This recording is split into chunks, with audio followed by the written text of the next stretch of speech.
Ladies and gentlemen, what if the greatest battles you'll ever fight are not the ones where you speak, but the ones where you stay silent? What if true strength is not found in being seen or heard, but in being still, anchored, surrendered, and focused on the one who sees all? In a world that urges us to speak louder, rise higher, and defend ourselves at every turn, there is a deeper calling, a quieter, wiser way. A way that begins with focus on God, walks with humility, and chooses silence not as retreat but as trust. To focus on God is to reorient the entire inner life towards something infinitely larger than oneself.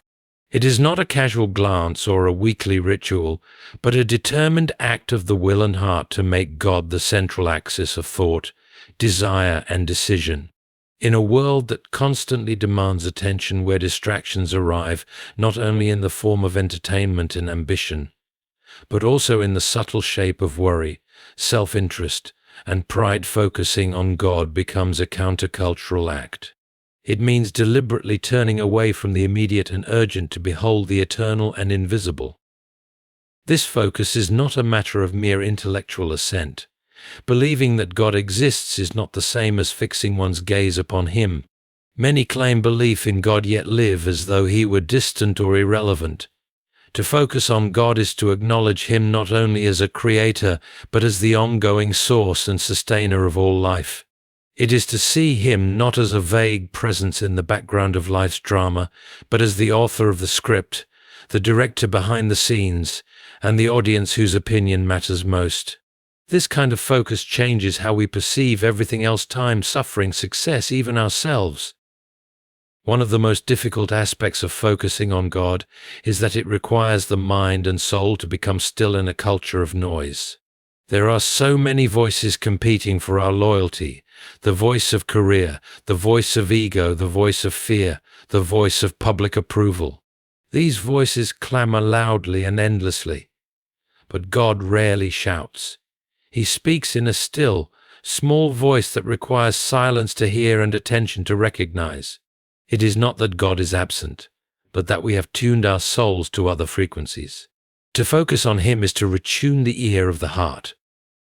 This focus begins in desire, but must grow into discipline. The one who sets his mind on God must train himself to see divine meaning in ordinary moments. In the beauty of creation, he begins to see not randomness but design. In the face of another person, he sees not a rival or obstacle, but a fellow bearer of God's image. Even in suffering, the focused soul begins to discern the hand of a loving Father, refining and drawing him closer. This way of seeing is not natural to the flesh. It must be cultivated daily in prayer, scripture, and silence. Focusing on God also means learning to live with a sense of holy urgency. The things of the world are passing, but God remains. Most of what occupies our time, our social impressions, our trivial anxieties, our thirst for recognition, will evaporate like morning mist. The person who truly focuses on God begins to see life through a different lens. His values shift. What once seemed important loses its shine. What once felt insignificant takes on eternal weight. He stops measuring his worth by metrics like popularity or possession, and begins to care more about faithfulness than fame. Another fruit of this focus is clarity. The soul that looks constantly toward God finds that many of life's questions resolve themselves in the light of His presence. It is not that all circumstances change, but the one who focuses on God is no longer tossed by every wave of doubt or desire. There is a stillness in his soul, rooted not in naivety but in trust. He may not know where each path leads, but he knows who walks beside him. This clarity is not the absence of mystery, it is the presence of purpose. This kind of spiritual focus is not a one-time achievement but a daily battle. The temptation to drift is always there. The heart, left unchecked, bends back toward the self. The world offers constant invitations to idolatry, some blatant, some subtle. That is why focus on God must be renewed each day. It is a continual return to the throne room of grace, a decision to look up when everything below demands our attention. The eyes of the soul must be trained to lift beyond the temporary and fix on the eternal. For when we truly focus on God, we begin to see life as it really is and ourselves as we really are. Pride is one of the most subtle and destructive forces within the human heart. It does not always appear in grand gestures or arrogant declarations. More often it wears the mask of independent self-sufficiency and the quiet belief that one's thoughts and desires are the standard by which all things should be measured. It can exist unnoticed in the soul, poisoning relationships, distorting perception, and gradually turning the heart away from God. The danger of pride lies not only in its presence, but in how easily it convinces us that it isn't there. To understand pride's true nature, one must see it as more than arrogance. It is the inward turning of the soul, a subtle shift in posture where the self becomes the center. Pride does not merely say, "I am great." It says, "I am enough without help," or worse, "I am the measure of truth." It is the very disposition that caused the fall of man in Eden, not a desire for beauty or wisdom alone, but the desire to be like God, to be independent of Him. Pride seeks control, demands recognition, and resists accountability. It hates to be corrected, refuses to be questioned, and shrinks from submission. This makes pride the great divider. It divides the soul from its maker, and it divides people from one another. Where humility builds bridges, pride builds walls. In a proud heart, relationships suffer because pride refuses to yield, to apologize, or to forgive.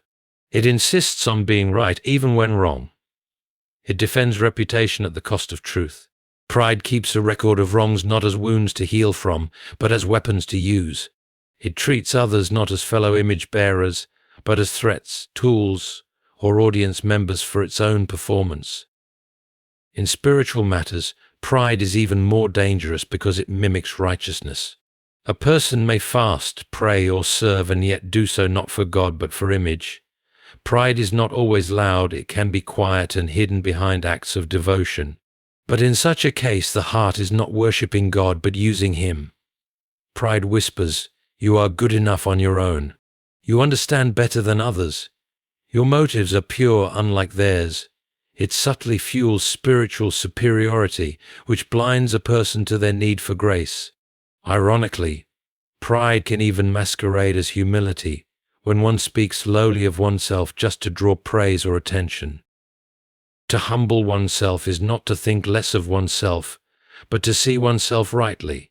It is not weakness but wisdom. Humility does not deny giftedness or strength, it simply recognizes their source.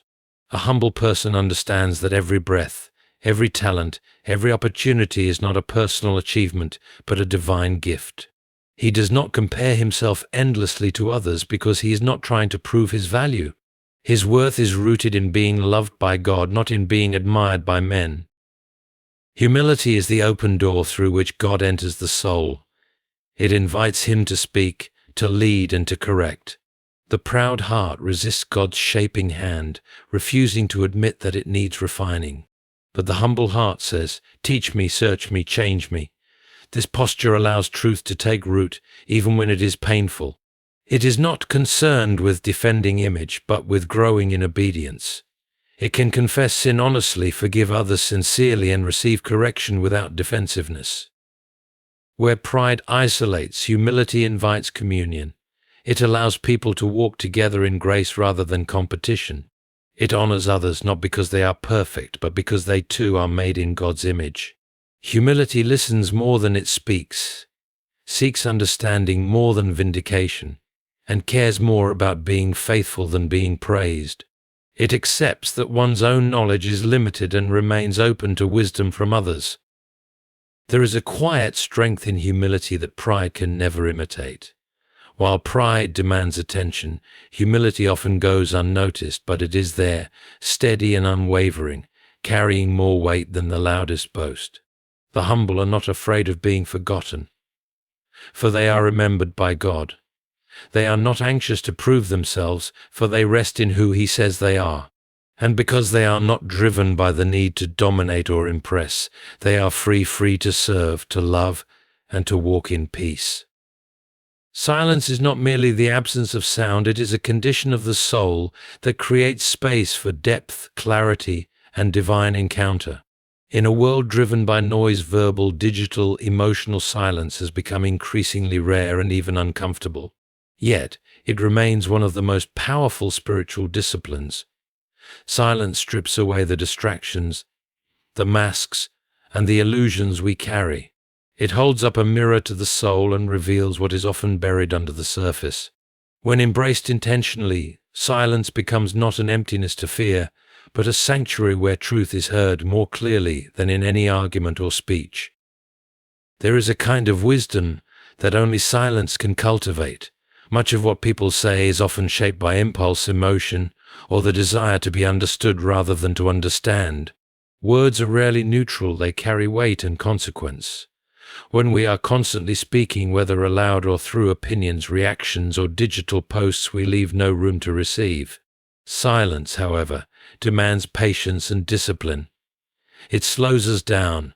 It allows the heart and mind to reflect before responding. It does not rush to explain, defend, or control. Instead, it waits, it listens, and in doing so, it often discovers a deeper wisdom that was missed in the noise. In spiritual matters, silence is especially sacred. It is in silence that the soul becomes most attentive to the presence of God, not because God cannot speak through words, but because his voice is often soft and easily drowned out by the constant chatter of the mind and the world. In the silence of prayer, when one has finished speaking and simply remains in stillness before God, a different kind of communion takes place. The silence itself becomes a form of worship, a posture of reverence and expectation. It is not always filled with heavenly visions or profound feelings. Sometimes it is just stillness. But in that stillness, the heart is reordered, pride is quieted, and the spirit is nourished. Silence also teaches humility. It reminds us that not every thought needs to be spoken, and not every opinion needs to be shared. There is a human tendency to prove oneself through speech, to be right, to be clever, to be heard. But silence teaches that restraint is not weakness, it is strength under control. It does not seek to dominate the conversation or win the debate. It allows others to speak without interruption. It listens with the intention to understand, not merely to reply. And when silence is chosen over the urge to defend or argue, it demonstrates trust not in one's ability to convince, but in God's ability to vindicate and reveal the truth in his time. In times of suffering or confusion, silence becomes an even more meaningful discipline. When answers seem far and God feels distant, the temptation is to fill the void with endless questioning or complaint. But there is a kind of silence that holds space for mystery. It does not deny the pain, but it does not demand immediate resolution either. It waits with a kind of holy patience. It sits in the presence of God with all its questions and allows him to be enough, even without answers. This kind of silence deepens faith because it rests not on explanations but on relationship. There are moments when silence speaks louder than words. When someone is grieving, a quiet presence often brings more comfort than any carefully chosen phrase. When we are misunderstood or falsely accused, silence can be a shield that keeps us from entering into fruitless conflict. Not because we are afraid to speak, but because we know that sometimes silence honors God more than self-justification. It is not passivity. It is wisdom that knows when words will do more harm than good. In daily life, cultivating silence requires intentionality. It may mean withdrawing from noise for a time, turning off the device, stepping away from the crowd, waking early to sit in stillness. It may mean resisting the urge to comment, to argue, or to make one's presence felt in every conversation. But those who practice silence find that it does not lead to emptiness. On the contrary, it leads to a fuller awareness of self, of others, and most importantly, of God. In a world filled with noise, silence becomes not just a retreat, but a powerful act of spiritual resistance. Words are not neutral. They carry weight, shape realities, and reveal the condition of the heart. Every sentence, every whisper, Every statement spoken or typed has the potential to heal or to wound, to build or to destroy. Yet in the everyday rush of conversation, debate, and expression, we often forget how sacred speech is. Words are not simply tools for expression, they are vessels of meaning and intent. When spoken with thoughtfulness, they reflect wisdom and grace. But when spoken carelessly, they can cause harm that echoes longer than intended. Understanding the responsibility that comes with speech requires a deep awareness of its power and a reverence for the role language plays in shaping the moral and spiritual atmosphere around us. Speech is not inherently virtuous. The world often teaches that to speak is to be strong, that having something to say in every moment is a sign of confidence or intelligence. But truth is not always loud, and wisdom is not always quick to answer. Sometimes the most mature soul is the one who chooses silence over reaction, reflection over retort. It is not the abundance of words that marks understanding, but their quality and timing. The person who feels compelled to comment on every issue, respond to every offense, or explain every detail may not be in control of their speech, but controlled by their ego. In conversations, especially during conflict or misunderstanding, there is a strong temptation to justify, to argue, or to defend.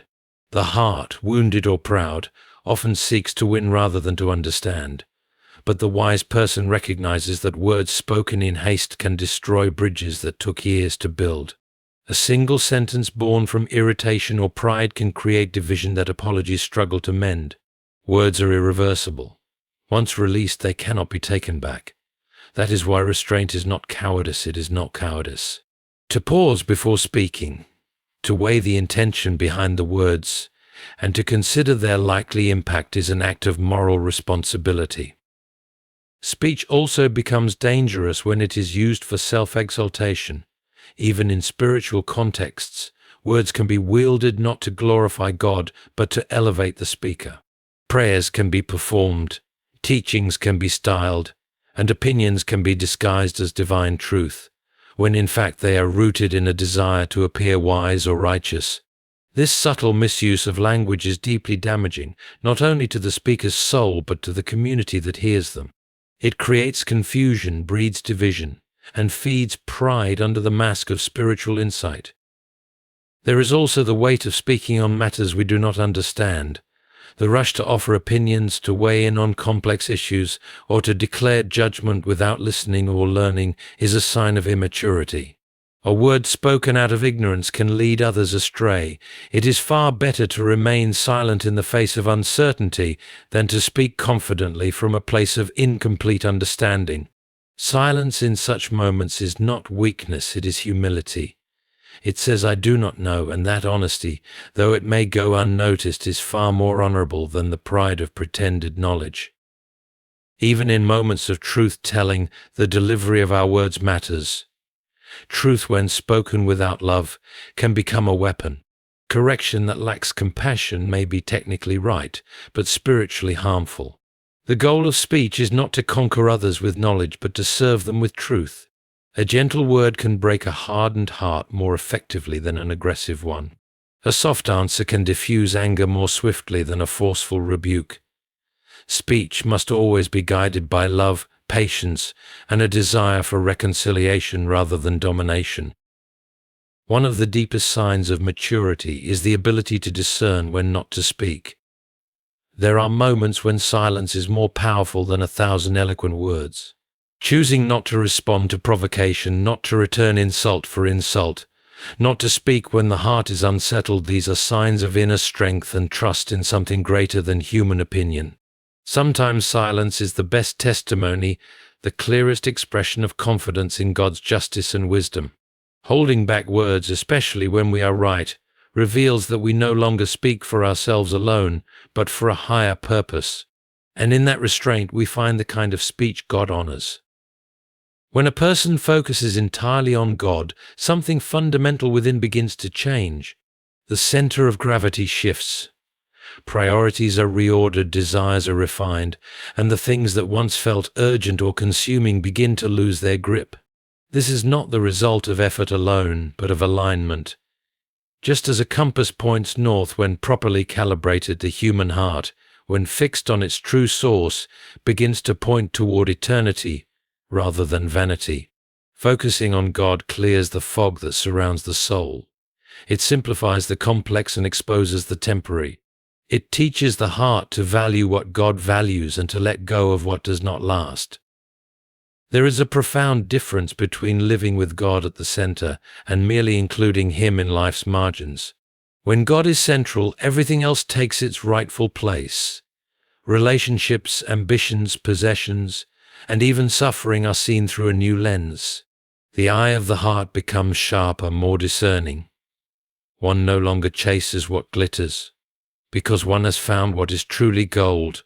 The focus shifts from immediate gratification to long-term faithfulness, from public recognition to private devotion, from fear of man to fear of God. In that shift, peace is born, not the fragile peace that depends on comfort, but the durable peace that comes from knowing one's purpose is rooted in something eternal. Worldly values are built on comparison and competition. They ask who is greater, who has more, who is seen. But the person focused on God begins to see such questions as hollow. Greatness is no longer measured by popularity but by obedience. Success is not defined by possession but by surrender. The soul stops asking how it appears and begins to ask what it reflects. This is the beginning of transformation. A person may still live in the same world, surrounded by the same demands, but the way they interpret those demands changes. They do not serve two masters. Their eyes are single, and when the eye is single, the whole body is full of light. This transformation is not marked by noise or show. It often happens quietly, deep within. Old attachments fall away, not because of force, but because their beauty fades in the light of something greater. What once seemed important, being liked, winning arguments, proving one's worth, becomes small in the presence of God's majesty. The heart stops striving to build its own kingdom and starts seeking His. This seeking is not just emotional or intellectual, it touches every part of life. How one spends time, how one treats others, how one makes decisions all begin to reflect the quiet influence of divine focus. Such a focus also alters the way one experiences suffering. Pain does not disappear, but it takes on new meaning. Instead of asking, "Why me?" the soul begins to ask, "What is God shaping in me through this?" Difficulty becomes a classroom, not a punishment. Loss becomes a place of meeting, not just emptiness. The person focused on God does not become numb to sorrow, but learns to walk through it with trust, knowing that even in the valley they are not alone. The presence of God does not always change the circumstances, but it always changes the one who walks through them. In the same way, joy also changes. It is no longer rooted in temporary highs or shifting outcomes. It becomes deeper, quieter, more resilient. A joy not easily shaken by disappointment, because it is not built on what happens but on who God is. The soul rejoices not because all is well, but because it knows the one who holds all things together. Gratitude becomes natural, not forced. Worship flows not just from blessings, but from the sheer wonder of God's presence. When God becomes the central focus, the need to prove, to compete, to grasp begins to fade. There is a settling of the soul, a freedom from the exhausting cycle of performance. The person no longer measures the worth of a day by productivity or praise, but by the quiet assurance that they walked with God. This inner stillness is not laziness, it is the fruit of alignment. A life focused on God becomes a life of quiet power, rooted in something deeper than self or circumstance. And in that rootedness, clarity blooms, a clarity that reveals what truly matters and gives the strength to live by it. In the spiritual life, clarity often comes not through noise or activity, but through stillness and restraint. The practice of staying silent is not merely about withholding speech, it is a deliberate act of trust. Silence, in its most mature form, is an act of surrender, a decision to let God speak, act, and move in His time and in His way. When one chooses to stay silent, particularly in moments of accusation, misunderstanding, or emotional turbulence, it reflects a deep confidence in the sovereignty of God. It means that vindication is no longer demanded, because the heart trusts that the one who sees all also judges rightly. Silence in the face of provocation is one of the hardest disciplines to cultivate. Everything within the flesh wants to rise up, to speak back, to correct the narrative, to protect image or reputation. But when one stays silent out of obedience and not fear, it becomes a powerful spiritual weapon. It signals that the soul is no longer ruled by the opinions of others, or the need to be understood, but by a higher law, the law of peace, of patience, of divine justice. In staying silent, one makes room for God to act, rather than stepping ahead in impulse or pride. It is a choice to step back so that God can step forward. This restraint is not the result of weakness, but of strength under control. Anyone can shout, argue, or defend. It takes far more strength to hold one's tongue, to allow a moment to pass without reaction, and to let the wind of conflict die down on its own. Silence, when practiced with wisdom, de-escalates what words often inflame. It diffuses tension, allows space for reflection, and sometimes speaks more powerfully than any verbal defense. People often remember silence more than speech, especially when they expect a reaction. The absence of retaliation can be more convicting than a well-argued reply. Staying silent also nurtures humility. When we refuse to explain ourselves at every turn, or to insist on being seen and heard, we admit that our significance does not come from how others perceive us. We let go of the need to always be right, to always be validated, and to always be in control. This quietness of spirit opens the way for deeper communion with God. It is in these moments of silence that the heart hears God most clearly, not because he was absent before, but because the noise within us has finally settled enough to listen. Silence is a clearing of space, a clearing of ego, a clearing of reaction. It says your will be done, not just in words, but in posture. There is also a wisdom in knowing when silence is more appropriate than speech. Not all situations require comment. Not every battle requires a warrior. Many things resolve themselves without our involvement. When the spirit is calm, the eyes see more clearly, and often silence reveals that the matter at hand was not worth the words we were ready to unleash. What might have become a conflict fades away because someone chose the higher road, not out of fear, but out of love. Love is often expressed not only in what we say, but in what we refuse to say. Holding back criticism, sarcasm, or complaint, even when they seem justified, can be a deeper act of compassion than any spoken encouragement. In the life of Jesus, silence was not rare. He often chose to stay silent before his accusers, knowing that no defense would satisfy hearts bent on judgment. His silence was not indifference, it was wisdom. It was love that refused to fuel hatred. His restraint was not weakness, but a declaration that truth did not need to shout. This pattern is a model for those who follow him. Silence becomes not just a tool, but a testimony. It reflects a trust in God that is deeper than the need to be heard. To stay silent, especially when one has much to say, is a kind of dying to self. It is the willingness to let go of the last word, to absorb the insult without revenge, to rest in the knowledge that God sees, and that is enough. Such silence is not empty. It is full of reverence, full of wisdom, full of faith. It is not silence born of defeat, but silence born of strength. A strength not of the flesh, but of the spirit, anchored in the quiet confidence that God is present, that he is just, and that in the end he will speak better than we ever could. When the soul turns its gaze fully toward God, something profound begins to take shape. Humility replaces pride, silence tempers impulse, and trust quiets the need for control. In a world obsessed with self-expression, self-promotion, and immediate reaction, the call to focus on God, humble oneself, and stay silent is not weakness, it is spiritual courage. It is the quiet, steady path of those who know that the loudest truths are often whispered, that the deepest strength lies in restraint, and that the greatest victories are won not by force but by surrender. This life is not about proving oneself, but about aligning with the one who needs no defense, who lifts the lowly, who speaks in stillness, and who honors those who wait. To walk this way is to choose wisdom over noise, eternity over vanity, and God over self. And in that choice, the soul finds peace.